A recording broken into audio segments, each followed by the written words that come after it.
Alright, so here is another Japanese version of the Fender Stratocaster Yngwie Malmsteen series.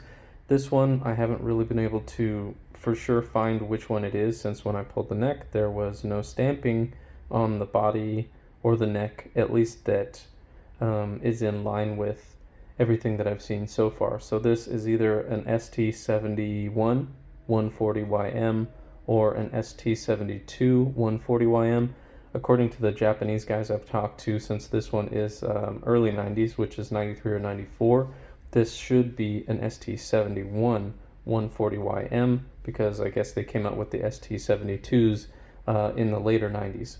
So this one, you can see, has an amber tinted neck, which makes it look like it's older than it is, which I really like that.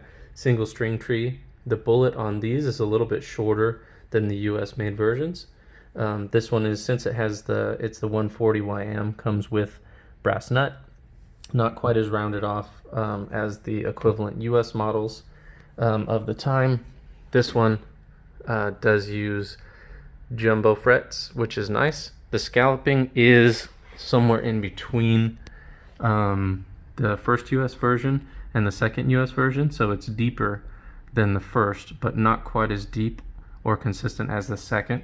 So on some of the frets you can see like a little tiny shelf. I'll see if I can find one here.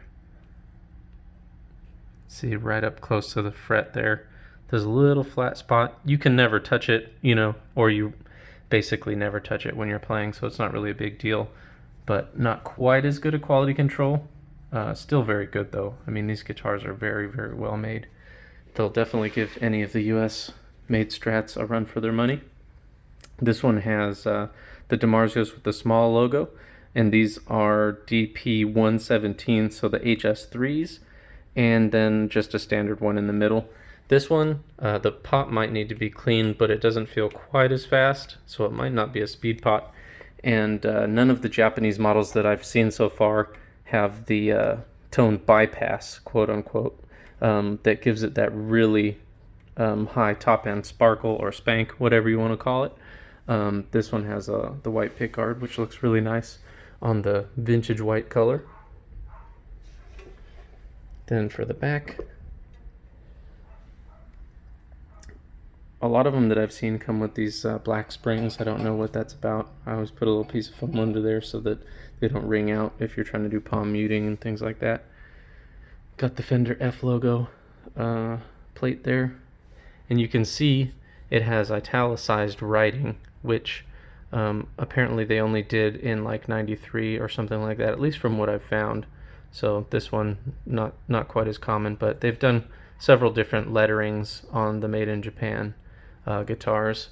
This one, same thing, consistent with the other Japanese skunk stripes, in that the skunk stripe is longer than the US made versions.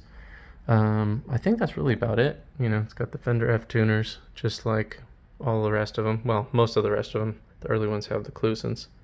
And that's about it.